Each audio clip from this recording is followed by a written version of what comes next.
The first sound wasn't his voice, but the crystal glass shattering against the fieldstone hearth. The wine, a vintage my husband had bottled the year our son was born, bled into the stone like a fresh wound. He hadn't come for a reconciliation. He'd come to collect. He slammed the door, and for 7 years the silence was absolute. No calls, no letters, nothing.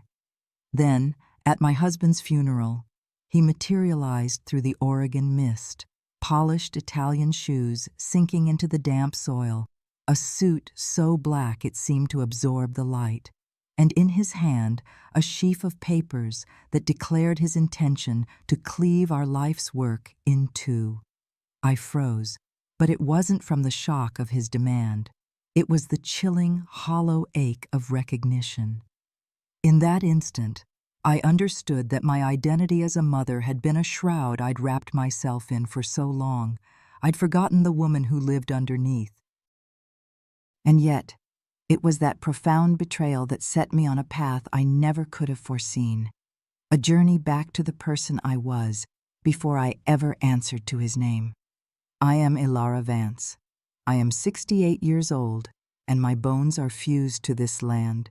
800 acres of gnarled vines, rolling hills shrouded in fog, and a silence so deep it has its own weight. We call it Sorrow Vine Crest. Tourists who wind their way up the mountain pass see the rows of grapes clinging to the slopes and call it beautiful. But I have learned that beauty is often just resilience made visible. My husband Silas and I sculpted this place from bedrock and ambition. We arrived as kids with nothing but a rusted pickup truck and a box of fragile, experimental grape cuttings Biren said would never survive the harsh Cascade winters. While our friends took cruises, we dug irrigation ditches until our hands bled.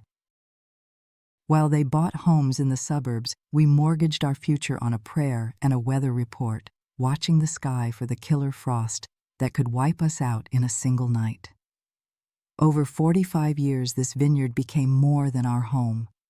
It was the tangible evidence of a shared vow, proof that two people with enough grit could coax life from unforgiving earth and leave behind a story worth telling. We had one son, Kyle. He grew up with the scent of fermented grapes in his hair and the reddish-purple stains of harvest on his clothes. He used to tear through the vine rows, his laughter echoing against the mountainside, a little king in his wild domain. I was so certain he loved this place, that its roots were tangled with his own. I believed he would be the one to carry its legacy forward when our hands grew tired. But a person's heart is its own unchartable territory. In his teens, the vineyard became a chore, then a burden. He started calling it your project, as if he were a visitor in his own life. The city beckoned with its promises of fast money and an existence unburdened by seasons and soil. He left for Portland on a partial business scholarship and never looked back, treating the land not as a cradle, but as a cage he'd finally escaped. Silas, ever the optimist, would say, "Let him go, Ilara. He needs to find his own way. The vines will call him home." For years, I clung to that hope like a vine to a trellis. I kept his room pristine, the sheets clean, his favorite coffee aging in the pantry. I would reread his last text message, a terse, loveless sign-off, Kyle, searching for a hidden warmth that wasn't there. Silas processed his grief differently. He retreated further into the quiet hum of the winery, into the scent of oak and aging wine.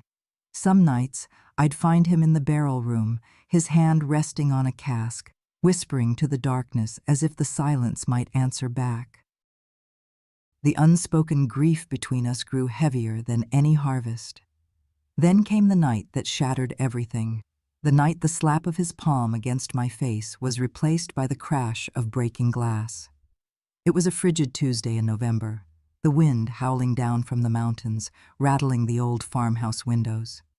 Silas and I were sharing a quiet dinner, a simple stew, the comfortable silence of a long marriage filling the space between us. I remember seeing the exhaustion etched around his eyes, a weariness that went deeper than labor. Then we heard the sound of an engine, too loud, too aggressive for our gravel road. I knew that sound.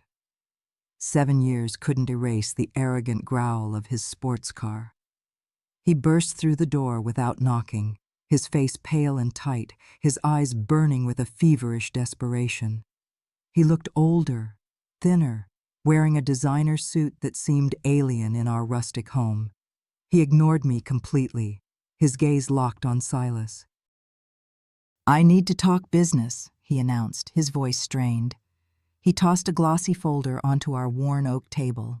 It slid across the wood and stopped beside Silas's plate. Inside were proposals, contracts from a group of venture capitalists. They wanted to buy the lower 40 acres to develop into a luxury wellness retreat. The price was obscene. Kale launched into a frantic monologue about his failed startup, the debts piling up, the life he was supposed to have. He needed this deal. Besides, he'd said with a dismissive wave of his hand, "What do 2 old people need with all this land? It's a waste." I told him we weren't selling. I tried to explain that the land wasn't a commodity. It was our history, our soul. I said we would help him find another way, but this was a desecration. That's when the rage boiled over. He accused me of always coddling him, then of siding with his father, of hoarding a future that he believed was his birthright. His hands were trembling. That's when he grabbed the wine glass from the table, the one from the 1995 vintage, the year of his birth, and hurled it into the fireplace. It exploded against the stone. Red wine, dark as blood, splattered across the hearth. Silas rose from his chair, his movements slow but absolute. He didn't raise his voice. He simply stood between us, a silent, immovable wall. He looked at Kyle, his expression one of profound, bottomless sorrow, and said 2 words, "Get out." Kyle didn't fight. The rage seemed to drain from him, leaving behind something hollow and defeated. He turned and walked out, the sound of his engine tearing through the night until it was swallowed by the storm. Silas didn't speak. He just knelt and began picking up the larger shards of glass, his calloused fingers careful around the sharp edges. I brought a wet cloth to wipe the wine from the stone, but the stain remained, a dark reminder of the wound that would never fully heal. I stood beside the grave, clutching the letter he had left for me in his bedside table, my hand surprisingly steady. I had read his words so many times the paper was soft as cloth. I had not cried yet. I had sealed the grief away in some cold, dark cellar of my heart. The service was nearly over when the sound of tires on wet gravel cut through the pastor's final prayer. A menacingly sleek black sedan, the kind you see in movies right before something terrible happens, slid to a stop near the winery. The door opened and Kyle emerged, looking like a vulture in his bespoke suit. He wasn't alone. A woman followed him, sharp and severe in a pantsuit that defied the mud, and behind her, a man in a rumpled suit carrying a leather briefcase. Kyle moved through our small gathering of mourners, not with deference, but with an unnerving sense of purpose. He waited for the final amen, then stepped forward, right to the edge of his father's grave. He didn't touch the casket. He didn't offer a word. He turned to me, his eyes as cold and flat as river stones, and gave a slight, almost imperceptible nod. It wasn't the greeting of a son to his grieving mother. It was the signal of a predator to its prey. The man with the briefcase stepped forward and handed me a thick envelope. It wasn't a condolence card. It was a legal filing. Kyle was contesting the estate. He was demanding a 50% stake in the land, the winery, the equipment, and the entire inventory of aged wine, our life savings, aging in oak barrels. He claimed that as the sole heir, and in the absence of a publicly filed will, he was legally entitled to half. I felt nothing. It was as if the cold drizzle had seeped into my bones and frozen my soul. The woman Serafina offered a smile. It was a small, tight thing that never reached her eyes, a flicker of triumph. This was going exactly as she'd planned. He had been our family lawyer for 30 years, now retired and living in a small cottage filled with books and the scent of pipe tobacco. He poured me a cup of strong black coffee and let the silence sit between us before he spoke. I pushed the envelope Kyle had given me across the table. Arthur read through the documents, his brow furrowed, his lips pressed into a thin, grim line. "When did Silas update the will?" he finally asked, his voice gentle. I told him the truth. 2 years ago, after the first heart attack, he'd written it by hand and we'd had it notarized. It was in the fireproof safe, tucked behind our marriage certificate. Arthur let out a long, slow breath. "That's good, Ilara. That's very good." He explained that while the will was ironclad, Kyle could still drag this through the courts, try to contest it by claiming we had manipulated Silas in his final years. It would get ugly, public, and expensive. Driving home through the thick evening fog, my headlights cutting ghostly tunnels through the mist, I felt a cold resolve solidify within me. Back at the house, I opened the safe. There it was, Silas's familiar, steady script filling the page. He left everything to me, every vine, every bottle, every debt. Cale's name was not mentioned, not once. I remembered the day Silas wrote it, the quiet pain in his eyes. He couldn't bring himself to disown his son aloud, but his pen had done what his voice could not.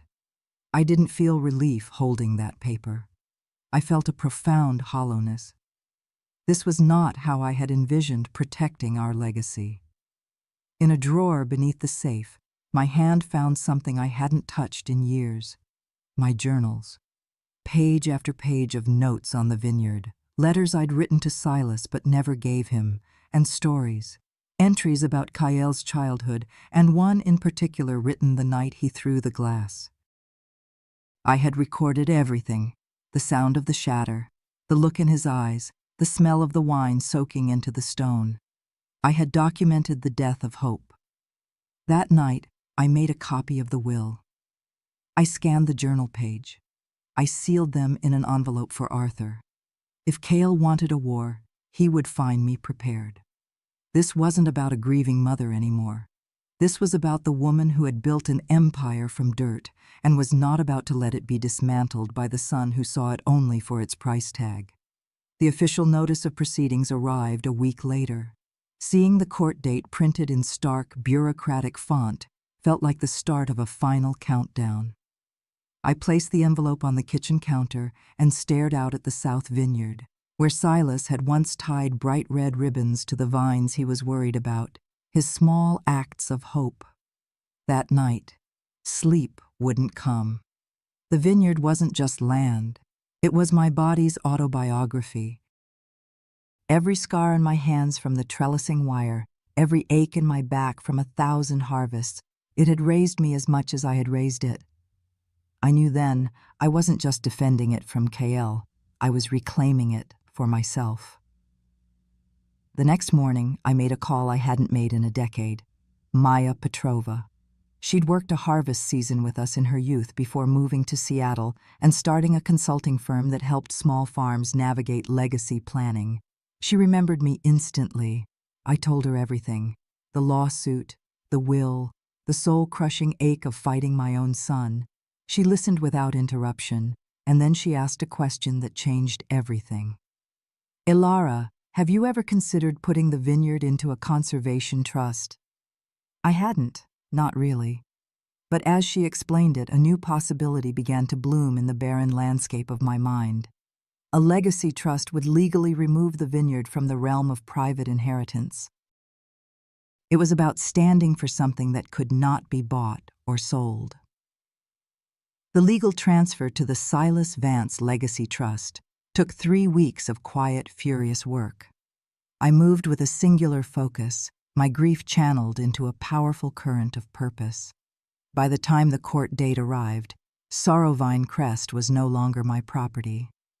It belonged to a mission. I walked into the sterile, soulless courtroom wearing a simple navy dress and my grandmother's silver brooch, shaped like a grape leaf. Kyle was already there, his face a mask of detached confidence.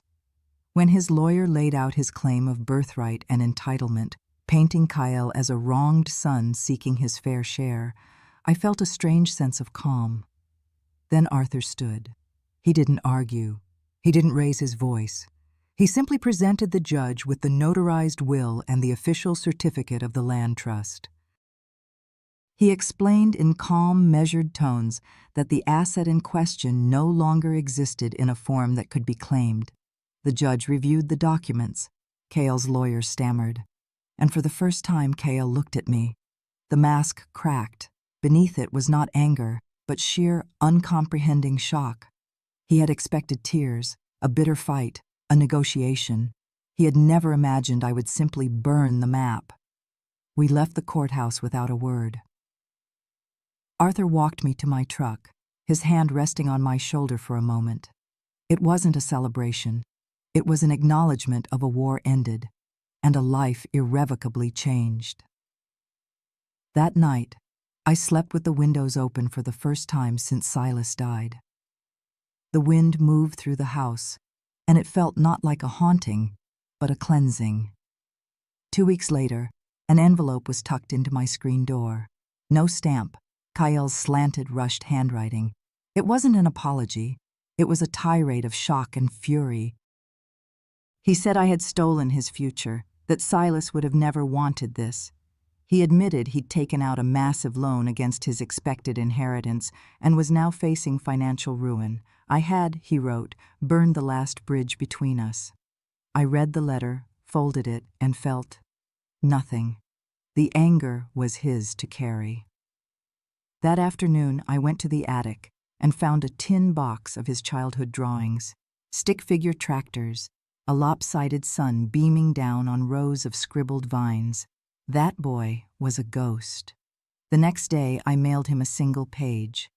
I told him I understood his anger, but that I had protected the only thing left that hadn't been poisoned by it. Then I let it go. The trust began to breathe life back into the vineyard. Students from the local community college started weekend internships. Maya helped me organize workshops on sustainable viticulture. One day, she asked if I'd give a talk on cold, hardy varietals. I stood before a small group in the barn, my voice shaky at first, and spoke about the vines. And as I spoke, I felt a part of myself, dormant for years, begin to stir. It was late November when he knocked on the door. It was Kyle. He looked haggard, his expensive suit replaced by a worn jacket. He stood on the porch, his shoulders slumped, unable to meet my eye. He told me he was dropping the appeal. He'd lost everything. He was broke. He asked, his voice barely a whisper, if there was any work. Anything at all. I thought of the shattered glass, the lawsuit, the years of silence. But I also saw the ghost of the boy who loved this land. I told him a row of fence posts needed replacing before the ground froze. He just nodded and walked toward the barn. He started showing up, doing the hard, thankless jobs without a word. He turned the compost, cleaned the gutters, sharpened the tools.